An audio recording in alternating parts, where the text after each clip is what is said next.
నీవు కనులారా చూచుచుండగా భక్తిహీనులకు ప్రతిఫలము కలుగును. అందరికీ ఉన్నాను. ఈరోజు ప్రపంచవ్యాప్తముగా ప్రత్యేకమైన దినం, శుభ శుక్రవారం. సర్వ ప్రజల పాప నివారణ కొరకై దేవాది దేవుడు బలిగాను అర్పణముగాను అర్పించుకొనిన దినం. సిలువలో పలికిన 7 ప్రాముఖ్యమైన మాటలు. చిన్నప్పుడు ఈ గుడ్ ఫ్రైడే వచ్చిందంటే మా తల్లిదండ్రులు 9కే భోజనం చేయాలి, ఇక దేశాలన్నీ కడగాలి, ఇక గుడ్ ఫ్రైడే అయిపోయిన తర్వాతనే సాయంత్రమే మళ్ళా వంట వండు. అందుకని ఒరే ఆకలితో ఉంటే రెండోసారి కూడా తినండి అనేవాళ్ళు. ఇప్పుడు అన్ని వసతులు వచ్చినాయి కానీ భక్తిలో వెనకబడి ఉంది. చూసారా? అప్పుడు ఆర్థికంగా బలహీనంగా ఉన్నాం కానీ భక్తిలో ముందంజలో ఉండేవాళ్ళు. యేసు ప్రభు సిలువలో ఆయన పలుకుతూ ఉన్నప్పుడు మనం అటు ఇటు తిరగకూడదు. నేను దేవుని మందిరంలో అలాగే కూర్చోవాలి, బయటికి వెళ్ళకూడదు అని తల్లిదండ్రులు ఇంటికాడే కౌన్సిలింగ్ ఇచ్చి మరి వారితో పాటు వారు కూడా కూర్చుండేవారు. ఈ 4వ మాట ఈరోజు యాడికి క్రైస్తవ కూడిక గృహములో ఒక ప్రత్యేకత. రక్షింపబడిన సహోదరులు సోమరులుగాక తమ కుటుంబాల కొరకై పోషణ చేసుకుంటూ కష్టించి పని చేసుకుంటూ దేవుని నీడలో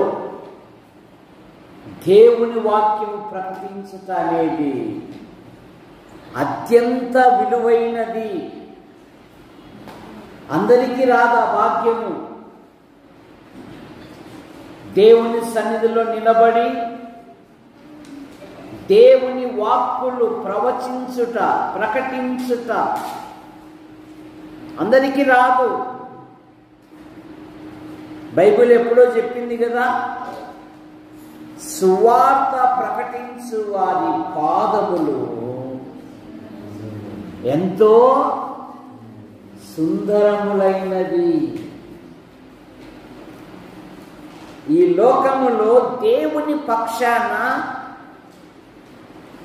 దేవుడు తాను ఏమై పలకాలని ఉన్నాడో అది నీ ద్వారా పలికిస్తున్నాడంటే అది గొప్ప ధన్యత తెలుసా. ఈ వీడియోలు ఇదంతా ఎందుకంటే బడాయితనం కాదు. చూసుకొని రేపు ఈ మాట మాట్లాడకూడదు, ఇంకొకసారి ఇలా మాట్లాడకూడదు అనే దానికి. తర్వాత పిల్లలందరూ బాల్యము నుండే కంఠస్థ వాక్యాలు చెప్తూ ఉన్నారంటే వారి జీవితాలలో దేవుడు అనేకమైన గొప్ప కార్యాలు జరిగిస్తారు. ఆ సమయానికి మేము ఉండకపోవచ్చు, ఉండొచ్చు, కానీ చంటి పిల్లల స్తుతుల మూలముగా నీవు ఒక ఆశ్రయ దుర్గమును స్థాపించి ఉన్నావు. బాలుడకు సమూయేలు యెహోవా సన్నిధిలో ఉండి యెహోవాకు పరిచర్య చేస్తూ ఉన్నాడు. అతని జీవితంలో ఒక గొప్ప సాక్ష్యం అండి. సౌలు పనివాడు సాక్ష్యం ఇస్తున్నాడు. ఈ పట్టణములో ఒక దైవజనుడున్నాడు, అతడు చెప్పు మాటలలో ఏదియూ తప్పిపోలేదు. కనుక ఇది అత్యంత విలువైన కార్యక్రమం. దీనిని చులకనగా భావించకూడదు. చిన్నప్పుడు ఎవరైనా వాక్యం చెప్తూ ఉంటే, ప్రభు అట్లా చెప్పడానికి నాకు సాయం చేయనైనా అని అడిగేవాడిని. ఎవరైనా అనర్గళంగా చెప్తా ఉంటే, నాకు అట్లా చెప్పడానికి సాయం చేయి ప్రభువా, ఎందుకంటే నా నాలుక మందమైనది, నన్ను చాలా ఎగతాళి చేసేవా, ప్రభు అలా మాట్లాడకుండా నీ కృపను దయచేయి. ఇప్పుడు మీడియా వచ్చింది. ఈ మీడియా వల్ల మనం ఏమి మాట్లాడినాము,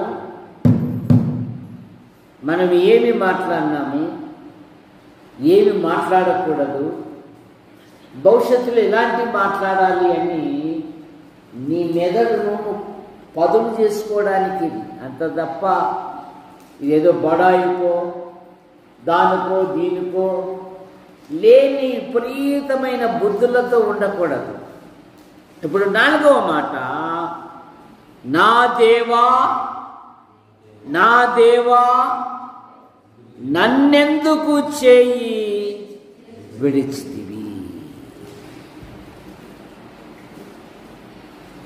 ప్రభువైన యేసుక్రీస్తు వారు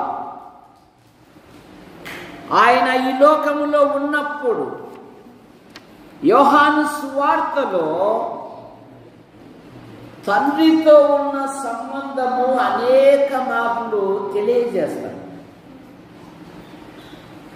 దేవుడు నన్ను పంపాడు అంటాడు. నేను దేవుని యొద్ద నుండి వచ్చిన వాడను అంటాడు.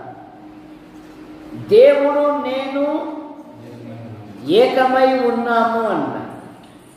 నన్ను చూసిన వాడు దేవుణ్ణి చూచినట్టే అంటాడు. నా అంతటా నేనేమీ చేయలేదు, కానీ నన్ను పంపిన వాని చిత్తం నెరవేర్చుటయే నాకు సంతోషము అన్నాడండి. మీరు ఇంగ్లాండ్కి వెళితే ఒక బ్రిడ్జి ఉంటుంది.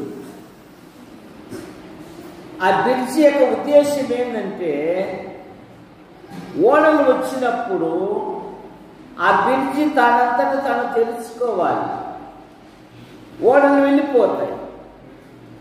ట్రైన్ వచ్చినప్పుడు ఆ బ్రిడ్జి ఒకటి మీద ఒకటి సమానంగా ఉంటే ట్రైన్ వెళ్ళిపోతుంది అన్నమాట. ఇప్పుడు రామసేతు గారు కూడా అలాగే బ్రిడ్జి కట్టారు. మన నరేంద్ర మోడీ గారు పిఎం గారు ఓపెన్ చేశారు. ఓడలు వచ్చినప్పుడు ఆ బ్రిడ్జి 2 భాగాలు అయిపోతుంది. ఆ యొక్క గేట్ మ్యాన్కు ఒకే ఒక కొడుకు. ఒకరోజు ఇంటిలో భోజనం చేస్తూ ఉన్నాడు, రెడ్ లైట్ పడింది. ఇక ట్రైన్ వస్తుందని అతను ఉన్న పొలాన వదిలేసి ఆ లింక్ కనిపించి వెళ్తా ఉంటే అతనికి ఏకైక కుమారుడు ఒకడే. అతని డ్యూటీ నిమిత్తం ఆసక్తితో వెళ్ళిపోయాడు. అతని వెనక కుమారుడు వస్తూ ఉన్నాడు. ట్రైన్ ఏమో వేగవంతంగా స్పీడ్ వస్తూ ఉంది.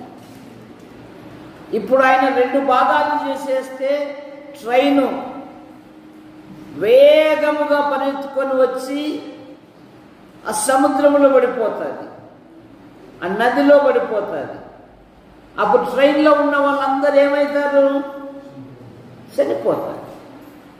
కానీ ఆ లింకును అలాగే కలిపితే ట్రైను వేగవంతముగా వచ్చి తన సుకుమారుని ఢీకొని వెళ్ళిపోతుంది.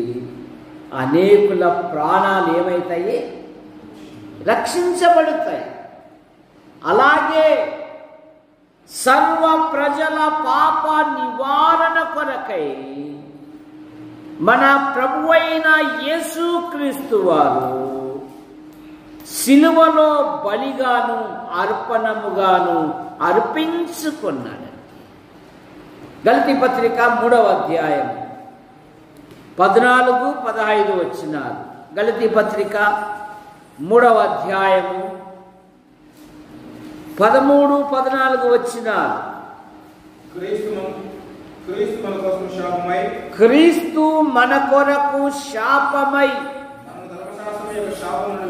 మనలను ధర్మశాస్త్రం యొక్క శాపము నుండి విమోచించెను. ఇందును గూర్చి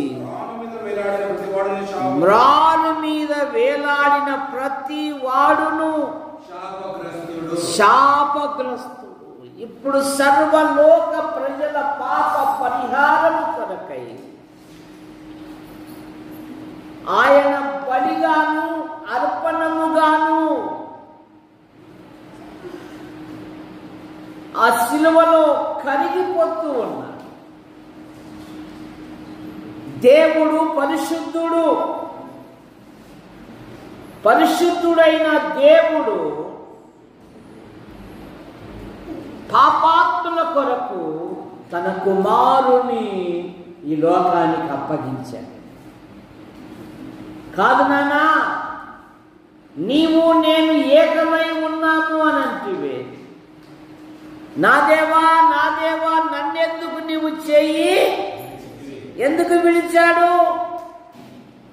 మన చరిత్ర, మన చిట్ట, మనం ప్రభుని అంగీకరించక మునుపు రోమాపత్రిక 5వ అధ్యాయంలో ఉంది కదా, మనము పాపాత్ములమై ఉండగా, మనం శత్రువులమై ఉండగా, మనం భక్తిహీనులమై ఉండగా ఆయన మనలను ప్రేమించి తన సొంత కుమారుని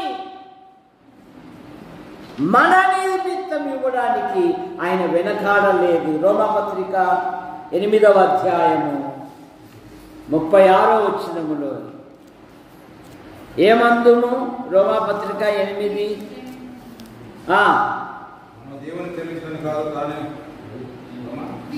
ఇట్లుండగా ఏమందుము? దేవుడు మన పక్షము ఉండగా మనకు విరోధి ఎవడు? తన సొంత కుమారుని అనుగ్రహించుటకు. మనం ప్రతి దాంట్లో వెనుక తీసే ఆలోచనలే సరే, కానీ దేవుడు అలా కాదు. వెనుక తీయక తన సొంత కుమారుని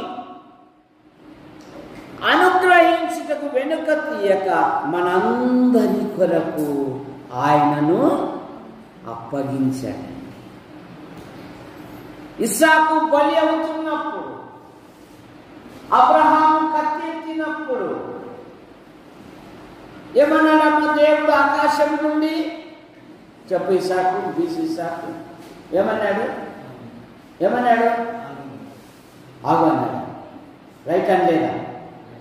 రైట్ అన్నాడా లేదా?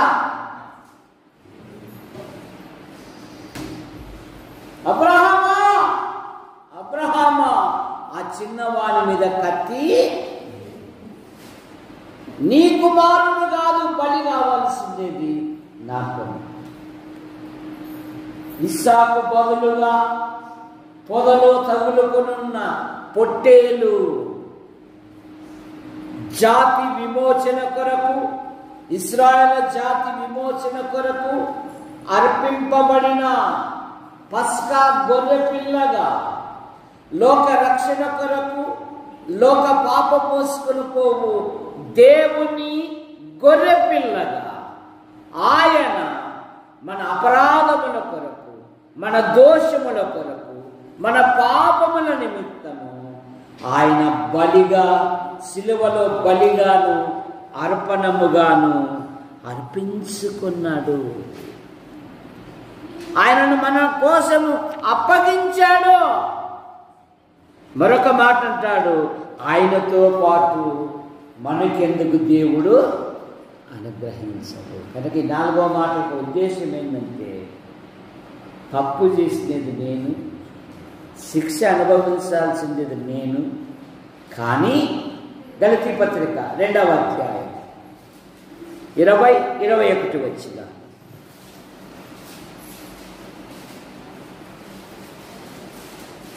ఇక జీవించువాడను నేను కాను,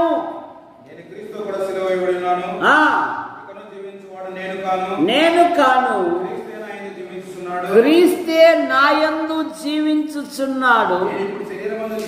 ఇప్పుడు శరీరమందు జీవించుచున్న జీవితము నన్ను ప్రేమించి నా కొరకు తన్ను తాను అప్పగించుకొనిన దేవుని కుమారుని అందరి విశ్వాసము వలన నేను. ఎప్పుడైతే ప్రభు కొరకు తీర్మానం చేసుకుంటావో అదే నీ జీవితములో అసలైన శుభ శుక్రవారం. చూసారా, ఆయన నన్ను ప్రేమించాడు, నా కొరకు తను తాను అప్పగించుకున్నాడు, నన్ను విమోచించాడు, సాతాను అధికారము నుండి, లోకపు కట్ల నుండి నన్ను స్వతంత్రునిగా చేశాడు, నన్ను కొన్నాడు ఆయన. సరే, తన అమూల్యమైన ప్రాణం పెట్టి కొన్నాడు ఆయన. ఇక నేను ఆయన కొరకు జీవిస్తాను అని ఎప్పుడైతే తీర్మానం చేసుకుంటావో అదే నిజమైన శుభ శుక్రవారం.